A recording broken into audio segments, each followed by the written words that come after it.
Apa kabar pemirsa? Senang sekali saya Wiki Adrian dapat menjumpai Anda dalam dialog spesial. Pengadilan Negeri Jakarta Pusat mengabulkan sebagian gugatan CMNP terhadap PT MNC Asia Holding. Namun putusan tersebut dinilai banyak kejanggalan dan belum final. Bersama saya sudah hadir Bapak Kris Taufik, Direktur Hukum MNC Group, dan juga sudah hadir perwakilan dari tim kuasa hukum PT MNC Asia Holding. Ada Bapak Beliandri Rudi. Apa kabar Bapak-Bapak? Baik. Terima kasih sudah hadir di dialog spesial. Saya langsung ke Pak Kris. Pak Kris, terkait dengan apa yang kemudian menjadi concern yang juga sempat kemudian Anda sampaikan ke media terkait dengan putusan PN Jakarta Pusat, MNC akan banding. Apa yang janggal sebetulnya dari putusan ini, Pak Kris? Oke, jadi gini, ada beberapa hal ya. Kalau satu adalah putusannya sendiri, jadi materi putusannya. Kenapa kita melihat janggal? Karena begini. Di dalam pembelaan yang kita diskusikan dengan tim kuasa hukum, nanti mungkin Pak Beli bisa menambahkan, itu ada pihak-pihak yang tidak ikut digugat juga.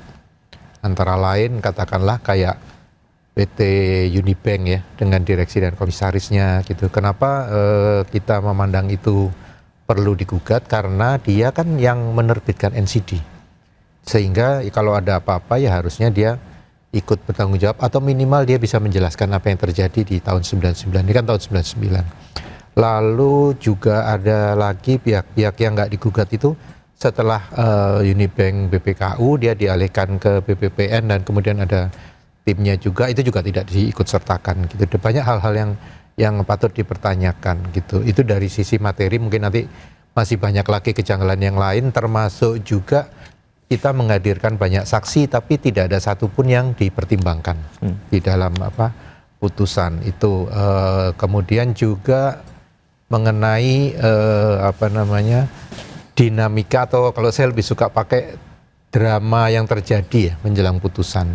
Itu kan tiba-tiba rame di media soal keterlibatan, ada KPK, ada segala macam, itu tiba-tiba muncul, yang saya pikir loh ini ada apa gitu. Terus kemudian ketika itu muncul di dalam berita-berita yang saya baca, ada statement-statement yang dalam tanda kutip, ya bukan tanda kutip ya, yang mengancam ya. Jadi kalau ini nanti keputusannya memenangkan kami, maka akan dilaporkan dan sebagainya. Artinya ada semacam tekanan terhadap proses pengadilan. Saya nggak berani mengatakan iya atau tidak, tetapi saya mengatakan ada drama-drama yang memang membuat ini kayaknya ada yang janggal gitu. Itu terus kemudian yang pada saat putusan pun saya juga loh kok seperti ini gitu. Atau mungkin saya yang kurang pengetahuan. Saya cuma melihat gini, tiba-tiba ada siaran pers gitu dari pengadilan yang beredar, di mana di situ disebutkan pertimbangan putusannya ini. Sementara kami belum menerima putusan pada tanggal 22 itu, yang ada hanya amar putusan, tapi pertimbangannya itu kita nggak tahu. Tapi muncul di situ ada pertimbangan yang kita juga nggak tahu lah. Tapi juru bicara udah tahu itu. Kita baru terima itu tanggal 23 keputusan lengkapnya. Begitu, jadi banyak hal-hal ini. Terus kemudian sebelum proses putusan, itu juga kalau saya lebih ngelihat pengkondisian, atau dalam tanda kutip bahasa saya drama ya. Drama itu yang aneh-aneh gitu. Contohnya adalah gugatan sekian ratus triliun gitu. Di ujung akhir kan ternyata ya nggak gede-gede amat gitu ternyata. Terus ada permintaan macam-macam lah di situ. Tapi ternyata, dan itu didramatisasi kan. Diglorifikasi, dramatisasi, yang ujung akhirnya ternyata juga nggak bombastis amat gitu, biasa-biasa aja kok gitu. Nah karena itu ada kejanggalan, ada drama-drama dan sebagainya, ini kan perlu diuji.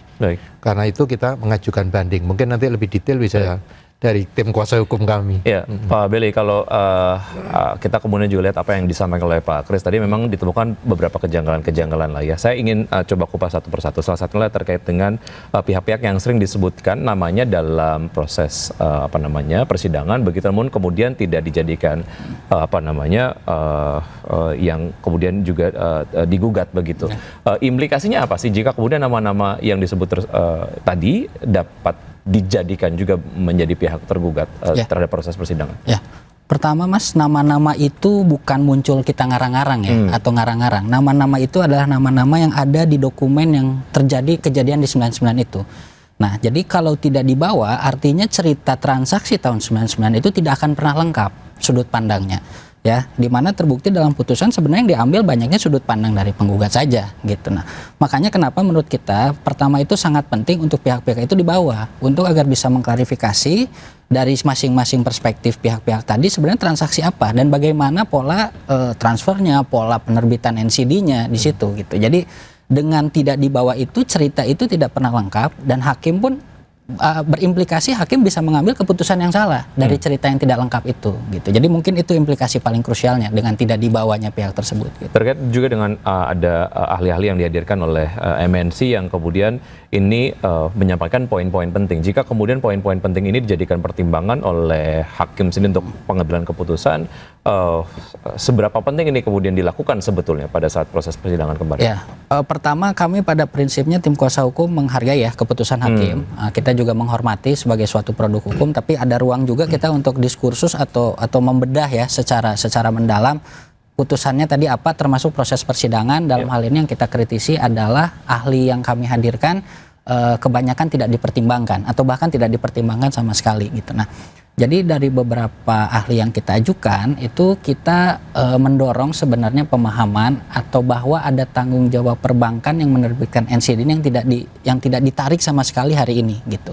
Jadi seolah-olah bahwa dengan ahli yang tidak diperdengarkan itu konsekuensinya adalah pemahaman hakim sangat sempit dan hanya berfokus pada apa yang hakim mau saja gitu ya. Jadi tidak mendapatkan gambaran secara 360 atau secara menyeluruh sisi pandang dari pihak sebelahnya gitu ya. Bagaimana kami mencoba membantah dalil yang diajukan penggugat dan meyakinkan hakim atau menunjukkan kepada hakim bahwa secara kepakaran, secara ahli yang dihadirkan sebenarnya arah yang harusnya dibentuk atau yang diputus oleh hakim itu ke sini gitu, supaya melebarkan sudut pandang hakim, bahasanya begitu. Nah, jadi yang paling krusial menurut kita adalah bahwa di situ ada ahli Pak Yunus Hussein ya, beliau mantan PPATK, beliau juga ahli di bidang perbankan gitu. Beliau sudah menekankan satu hal bahwa NCD ini menjadi tanggung jawab bank penerbit sebenarnya gitu. Itu yang sama sekali tidak dipertimbangkan oleh majelis gitu. Itu sangat kami menyayangkan pertama, kedua juga itu sudah disampaikan di bawah sumpah ya. Jadi harusnya mengikat secara hukum, tapi kembali kami menghormati keputusan majelis dan kami akan nanti mengajukan upaya hukum berdasarkan. Ya, artinya Anda menemukan poin-poin yang disampaikan oleh ahli, yang disampaikan oleh penggugat, ini yang kemudian dijadikan pertimbangan oleh hakim sendiri untuk mengambil keputusan gitu. Iya, jadi ahli yang majelis hakim mempertimbangkan atau setidaknya hanya mengambil pendapat ahli yang dihadirkan oleh penggugat saja. Gitu. Itu kan menunjukkan bahwa ahli atau hakim sudah menutup sisi dari argumen kita, gitu. Dia mengecualikan argumen kita dan mengesampingkan ahli yang mendukung argumen kita. Jadi dia hanya fokus, hakim hanya fokus pada dalil penggugat dan ahli penggugat saja. Gitu. Kondisinya dari putusan seperti itu. Baik, artinya ini kemudian menjadi satu hal yang juga dipertanyakan dari tim kuasa hukum, mengapa ini kemudian terjadi begitu ya? Betul. Dan juga mempengaruhi terhadap apa yang diambil oleh hakim sendiri begitu. Ya. Baik. Ya, bicara mengenai tadi apa yang Anda sudah sampaikan, Pak, saya juga pengen elaborasi lagi. Anda menyebut di beberapa media bahwa jelang putusan aparat penegak hukum diminta mengawasi PN Jakarta Pusat. Mungkin Anda dapat menyampaikan concern Anda lah mengenai hal ini. Ini pertama kalau kan itu muncul ya di berita-berita ya. Gitu. Pertama yang saya baca adalah muncul berita itu, kemudian pertanyaannya adalah begini, loh kok tiba-tiba ada berita itu, gitu? Apa ini tiba-tiba muncul gitu? Apakah ini pengkondisian atau apa gitu? Ya yang bisa menjawab ya mereka yang nyebarkan berita. Makanya ini mungkin juga perlu diuji dari sisi etika, kode etik hakim juga, apakah ada terkait ke situ. Makanya kita juga lagi mempertimbangkan untuk mengajukan laporan juga ke KY dan juga mungkin ke MA terkait dengan kode etik ini. Kenapa? Karena itu tiba-tiba muncul berita yang menurut saya masif, gitu. Masif, dan di situ statement keluar dari disebut namanya juga, menyampaikan statement kalau putusannya memenangkan kami maka gitu. Jadi ada kalimat gitu, kalau kondisi ini maka akan terjadi ini gitu. Nah, saya cuma berpikir loh ini ada apa gitu. Terus ternyata ya putusannya begini gitu. Jadi Ya, saya nggak berani duga ya, nggak berani menduga-duga, tapi faktanya demikian. Baik, Gitu. Pak Belly, apakah Anda melihat indikasi adanya tekanan terhadap proses persidangan kemarin? Ya, baik. Jadi sebagai pihak yang memang melakukan proses persidangan ya, kami sudah melihat ada beberapa indikasi pelanggaran kode etik tadi gitu. Jadi salah satunya memang selama proses persidangan banyak sekali interupsi atau peringatan dari majelis hakim yang menurut kami tidak perlu gitu Mas. Jadi sebenarnya kan memang saatnya di persidangan itulah saatnya memang kuasa hukum maupun baik dari penggugat tergugat untuk membela masing-masing dalilnya. Cuman di situ banyak interupsi atau peringatan menurut kami tidak tepat. Kedua juga dari segi putusan, kami juga mengkritisi karena ini fakta Mas ya, bukan tuduhan atau apa. Memang sifatnya dugaan, tapi ini majelis hakim yang sama juga dengan kasus Pertamina memang saat ini juga sedang dilaporkan ke KY gitu. Jadi indikasi itu memang ada dasarnya dan sangat kuat, terlebih lagi ditambah dengan putusan yang sifatnya tidak sesuai kode etik yang tidak profesional. Artinya tidak mendengarkan kedua belah pihak, tidak mempertimbangkan bukti-bukti yang diajukan kedua belah pihak, dan hanya fokus pada satu pihak saja gitu. Jadi indikasi itu baik selama proses, selama juga pada tingkat putusan juga kami melihat indikasi itu gitu. Jadi tadi menyambung dengan Pak Kris, kami juga sedang mempertimbangkan untuk melakukan laporan terhadap ketua majelis ya, yang baik ke Mahkamah Agung, ke Badan Pengawasan maupun ke Komisi Yudisial. Baik, untuk kemudian memberikan gambaran kepada masyarakat luas terkait dengan bergulirnya kasus ini begitu ya, tim kuasa hukum maupun juga pihak dari MNC menyampaikan bahwa ini adalah gugatan yang salah alamat. Pak Kris, mungkin boleh dijelaskan secara singkat apa yang kemudian membuat MNC melihat ini adalah sebagai sebuah gugatan yang salah alamat gitu. Jadi yang prinsip yang pertama ya tadi sudah disampaikan dari kuasa hukum kami, yang menerbitkan NCD itu kan Unibank, dan itu sudah nggak ada yang menyangkal itu sebenarnya di persidangan. Yang menerbitkan Unibank, kemudian saksi ahli kami menyatakan bukan hanya Unibank saja, tetapi banyak bank-bank yang beku kegiatan usaha menerbitkan jaminan-jaminan, surat jaminan-jaminan. Siapa yang bertanggung jawab? Ya penerbitnya. Itu sudah jelas dinyatakan oleh saksi kami yang tidak dikutip di dalam pertimbangan. Nah, kemudian pertanyaan berikutnya adalah terhadap NCD itu sendiri sebenarnya sudah diajukan restitusi ke negara dan sudah dibayar. Jadi artinya ini sah nih, NCD-nya sah. Tinggal sekarang balik lagi yang menjadi pertanyaan adalah begini. Penerbitnya tidak dipertimbangkan apakah dia bertanggung jawab atau tidak, dan dia tidak bisa menjelaskan karena memang tidak digugat, tetapi hakim jump ke conclusion yang harus tanggung jawab adalah kami gitu. Padahal kami di dalam arrangement itu adalah sebagai broker atau arranger gitu. Arranger itu dalam arti ngatur makelar lah, makelar. Iya broker lah, broker. Gitu. Itu tetapi tiba-tiba jump to conclusion bahwa yang penerbitnya nggak perlu, yang pihak-pihak lain nggak perlu, semuanya nggak perlu, cukup yang tadinya broker dan arranger disuruh tanggung jawab gitu. Terlepas dari angkanya yang tadi ya, terlepas dari itu. Tapi poin ini aja gitu, tiba-tiba dia minta tanggung jawab. Aneh aja sih, aneh gitu. Ya. Pak Belly, poin-poin dari peran dari masing-masing pihak ataupun stakeholder dalam kasus ini, poin-poin mana yang sebetulnya harus ditekankan gitu ya, dan juga jadi pertimbangan penting seharusnya di persidangan kemarin gitu. Ya. Tentunya terkait dengan peran MNC sendiri sebagai broker tadi. Iya, tadi benar setuju dengan Pak Kris. Pertama dan utama Mas, bisa jadi putusan ini menandakan matinya fungsi broker ya, gitu. Karena mulai sekarang ada masalah broker yang tanggung jawab. Ini sangat berbahaya gitu ya. Jadi kalau Anda broker, pialang keuangan atau apapun, pihak penerbitnya bermasalah, siap-siap broker yang akan kena. Jadi ini sangat krusial ya. Malah ini akan menimbulkan dampak yang meluas gitu ya.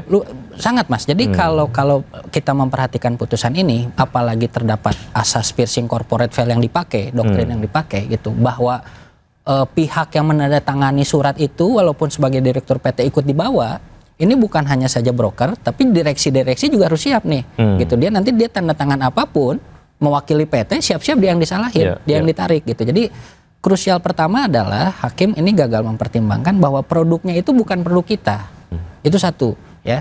Jadi broker yang di tengah ini, baik nanti mungkin kita akan melihat dampak yang agak lebih ekstrim ya, apakah di real estate brokernya atau apa. Tapi kegagalan membangun rumah bisa jadi agen yang disalahkan atau broker yang disalahkan. Ini lumayan krusial gitu. Jadi itu pertama. Kedua adalah dari putusan ada bukti krusial yang sifatnya kita ajukan, tapi karena itu fotokopi hakim mengesampingkan itu sama sekali. Baik. Ya. Baik. Padahal ada bukti dari lawan juga yang sifatnya fotokopi dipertimbangkan. Kita tahan dulu selengkapnya usai jeda berikut Baik, ini, baik. Pak Willy dan juga Pak Kris, dan pemirsa tetap bersama kami akan segera kembali.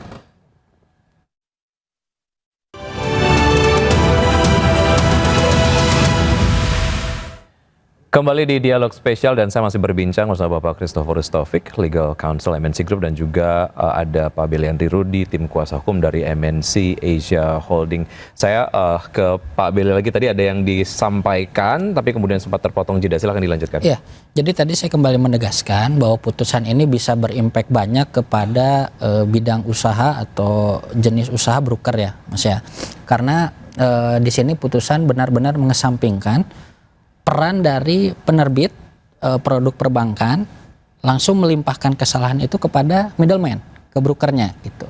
Nah ini nanti bisa widespread atau bisa menyebar mungkin ke bidang-bidang lain properti, misalkan apakah kegagalan membangun properti itu disalahkan ke agen atau penjualnya, ke brokernya gitu. Ini harus hati-hati. Kedua adalah tadi piercing corporate veil ini kepada direktur, direksi, pengurus yang selama ini teori atau asas hukum yang dikenal adalah tidak pertanggungjawaban terbatas secara PT gitu ya. Jadi aset yang ditarik adalah aset PT. Cuman di sini putusan hakim langsung menerobos itu, menarik pihak-pihak direktur yang seharusnya bertindak atas nama PT. Itu pun kita lihat kurang tepat dan harus hati-hati nih direktur ke depannya. Dengan putusan ini bisa jadi direktur-direktur yang selama ini tanda tangan perjanjian bisnis, tanda tangan ini begitu ada kerugian siap-siap untuk ditarik untuk bertanggung jawab gitu. Ini kan tidak fair juga sebenarnya kami melihat gitu, Mas. Jadi ada dua faktor itu yang menurut kita sangat impactful dari putusan ini dan harus hati-hati nih bisnis ke depan. Gitu. Baik, oke. Menarik mengenai poin yang Anda sampaikan. Hal yang juga menarik Anda tadi walaupun memang sudah sampaikan di awal segmen gitu terkait dengan rencana MNC sendiri untuk melaporkan hakim ke Komisi Yudisial. Urgensinya untuk kemudian ataupun poin apa yang akan disampaikan nanti ke KAI mengenai putusan yang diambil hakim dari persidangan Pak Kris. Jadi gini, kita itu kan sebagai perusahaan entitas bisnis yang berusaha di Indonesia ya, kita kan ingin ada proses hukum itu yang juga bisa dipertanggungjawabkan gitu bukan ini bukan kasus kita aja tapi ke banyak orang gitu. Nah kalau konsep-konsep ini keprofesionalan hakim itu menimbulkan masalah, maka ini harus diuji. Jadi poin yang akan kita ajukan poinnya adalah mengenai keprofesionalan hakim dalam memutus. Kenapa itu kita pertanyakan? Karena ya itu tadi, seperti tadi, piercing corporate veil itu kan artinya membuka tabir seseorang sehingga dia dianggap semuanya itu dia yang tanggung jawab. Yang mengeris lah, kurang lebih begitu. Nah ini memang ada konsep itu, tetapi harus dibuktikan dan diteliti sangat mendetail. Nggak bisa hanya karena ini segampang diputuskan itu seperti yang sekarang ini. Itu menurut kami kok kelihatannya tidak profesional. Tetapi ini kan sangat subjektif ya. Makanya itu kita uji. Apakah subjektivitas kita ini menemui kebenaran atau tidak gitu. Itu satu. Terus yang kedua adalah belum pernah atau minimal saya sendiri belum pernah tahu ada satu putusan itu saksinya dari satu pihak tuh hilang sama sekali, nggak dipertimbangkan sama sekali gitu. Itu saya belum pernah tahu gitu. Mungkin dengan keterbatasan saya gitu. Itu juga perlu diuji. Lalu yang ketiga, semua bukti-bukti yang kita ajukan itu tidak ada yang dipertimbangkan satupun gitu. Dan bukti yang diambil oleh mereka adalah bukti yang dari kita, tapi yang sedikit bisa dibelok-belokin gitu. Mungkin ya, maksudku ya Mas. Jadi nggak strict gitu, tapi dia belok-belokin untuk dipakai menjustifikasi putusannya. Gitu. Nah, hal-hal seperti itu dan masih banyak lagi kalau mau kita detailkan. Itulah yang kita ngerasa ini memang kayaknya layak diuji. Perlu diuji dan juga dilaporkan begitu ya. Karena kalau nggak efeknya tadi. Siapa mau jadi broker? Siapa mau jadi ranger terhadap industri perbankan? Baik, gitu. Siapa? Ya, Pak Belly, terkait dengan rencana untuk melaporkan hakim ke KAI sendiri, tentu saya melihat urgensi yang tadi sudah disampaikan oleh Pak Kris. Dari point of view Anda seperti apa? Ya, jadi tadi kami dari awal persidangan sudah ada indikasi Mas ya. Tadi tidak perlu saya ulangi.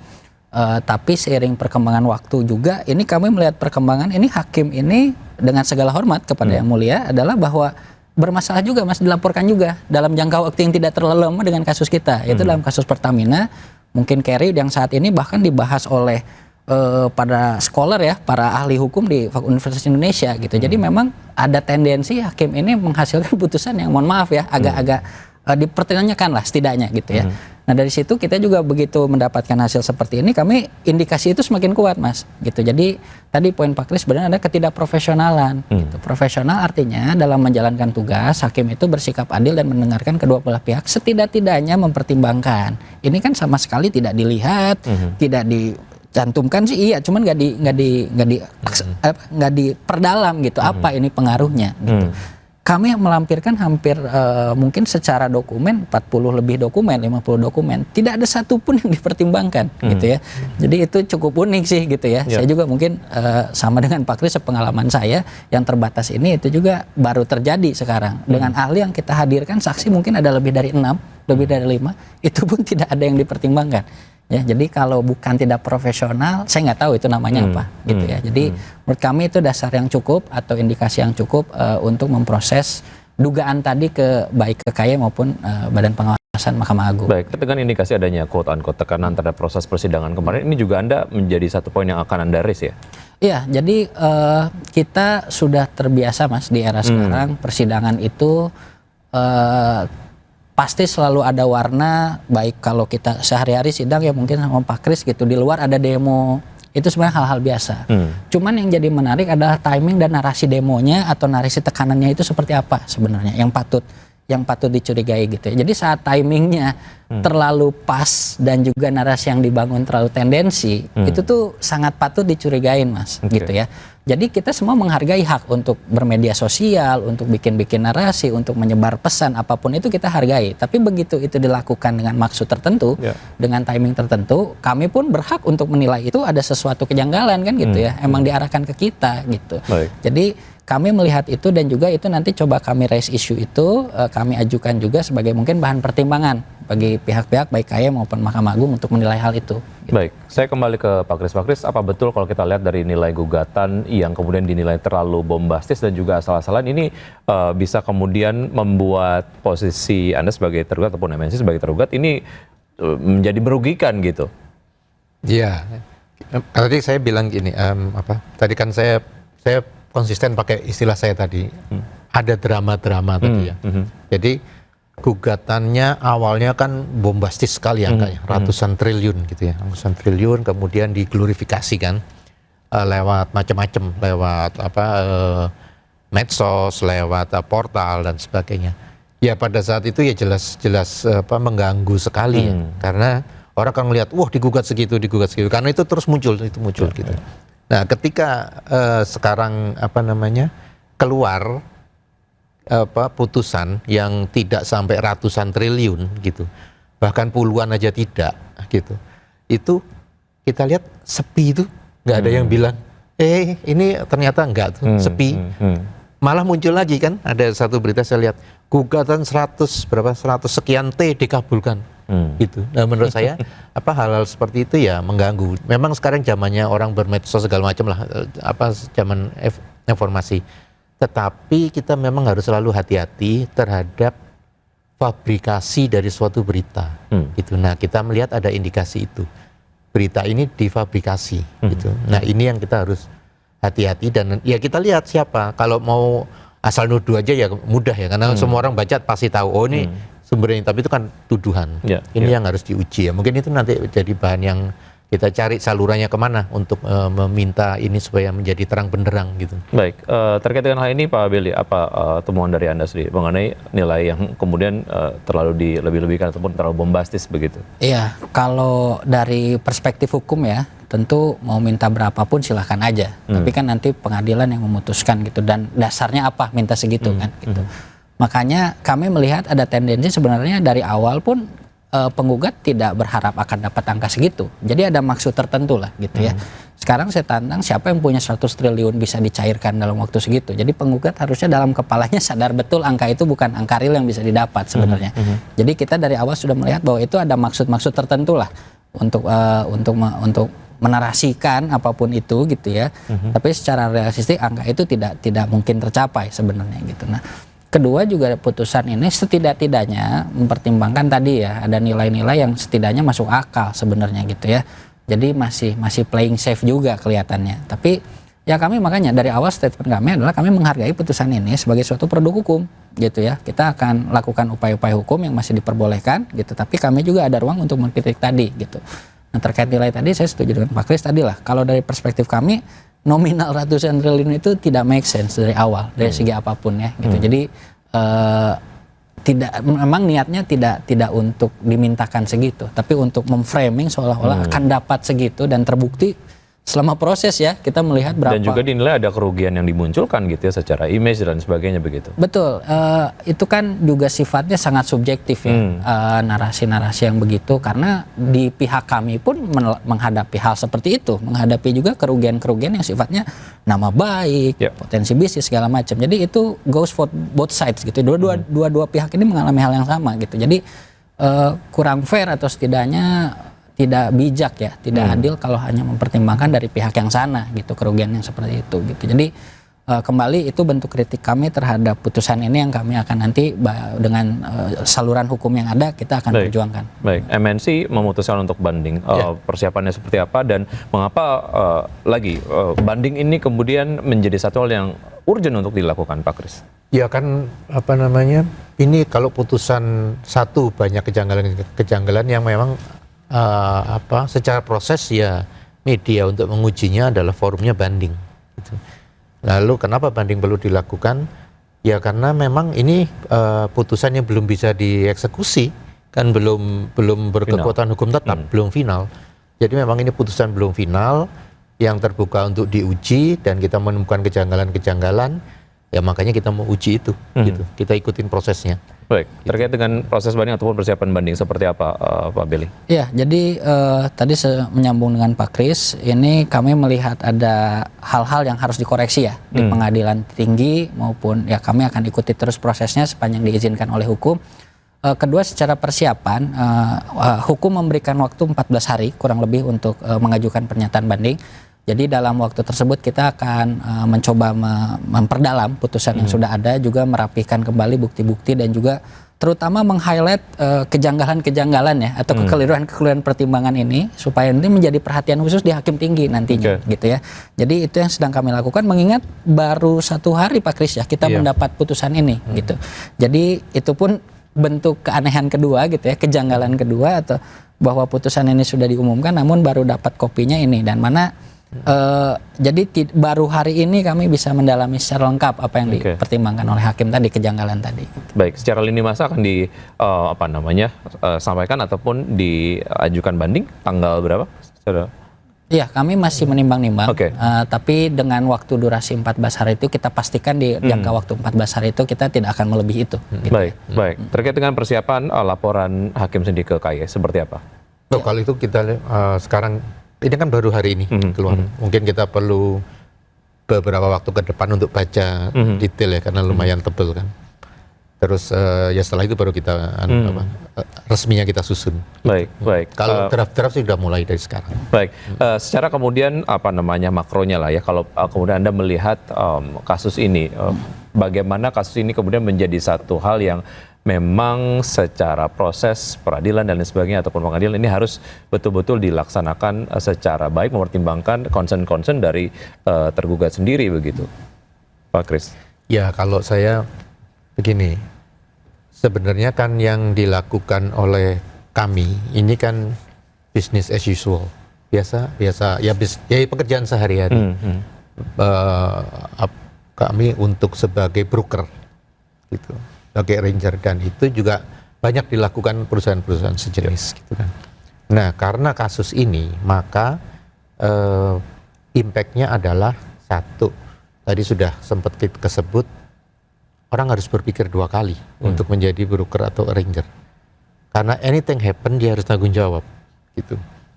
Lalu yang berikutnya, secara proses itu juga pengadilan itu kan mungkin hampir tiap hari ya ada putusan. Keputusan itu keluar tiap hari. Tapi tidak setiap hari ada siaran pers itu. Gitu. Apakah ini bentuk penanggungan jawab terhadap siapa gitu, saya juga nggak tahu gitu. Karena kalau dilihat masyarakat juga nggak rame-rame amat sebenarnya. Tapi ini mengirim message gitu. Hati-hati jadi broker dan arranger, itu yang pertama. Lalu mengirim message, mungkin bank-bank yang saat ini dituntut atau sedang diproses untuk menyelesaikan kewajibannya karena jaminan-jaminan atau undertaking yang diberikan, bisa saja mengajukan keberatan. Karena ternyata putusan ini menyatakan, oh itu nggak perlu, yang sudah tutup ya selesai, yang tanggung jawab yang middleman-nya gitu. Nah, mungkin message, jadi ya kalau mungkin ke depan ada yang muncul, ini bukan provokasi ini ya, tapi muncul ya mungkin impact itu terjadi juga. Gitu. Baik, saya bisa jadikan pernyataan dari Anda sebagai kesimpulan. Pak Belly, apa yang Anda ingin sampaikan sebagai kesimpulan dan juga mungkin harapan terkait dengan bergulirnya ini? Iya, kalau saya satu ya, selain tadi impact putusan ini kepada lini bisnis broker, yang menarik adalah gini Mas, ini tuh sekarang pengusaha di level manapun harus siap untuk menyimpan dokumen lebih dari 20 tahun, mungkin 25 tahun ke depan. Ya. Ini perkara tahun 99 gitu ya. Jadi sekarang entitas bisnis siapapun, kita akan sarankan simpen dokumen kamu, simpen yang baik, 20 tahun kemudian mungkin jadi masalah. Ya, ini harus diperhatikan. Ini saya nggak tahu ya, hukum kita apakah harus begitu ya? Harus bikin orang was-was 20 tahun, 30 tahun tuh, apakah begitu konsekuensinya gitu. Jadi kami bersyukur dokumen-dokumen masih ada beberapa lah, masih bisa kita pelajari, masih kita bisa trace back gitu. Tapi beberapa orang sudah almarhum, dokumen-dokumen sudah entah kemana gitu. Jadi kritik terbesar saya adalah apakah benar begitu cara mempersoalkan suatu perkara 20 tahun, 25 tahun kemudian gitu ya. Itu yang menurut saya tidak make sense secara ini gitu. Mungkin harus dievaluasi dari aspek itu Mas ke depannya gitu. Jadi bisnis itu hari ke hari itu perkembangannya itu jauh luar biasa gitu ya. Sedangkan yang dipersoalkan belasan puluhan tahun yang lalu yang mungkin saat itu dinamika pola pikirnya, dinamika prakteknya jauh berbeda dengan saat ini gitu. Itu yang sulit untuk saya pribadi cerna gitu dalam menangani perkara ini adalah bagaimana menggunakan kacamata hari ini pada periode saat itu. Yang mana 99 mungkin sudah banyak bisa dipelajari apa yang terjadi saat itu di Indonesia di bidang keuangan kan gitu ya.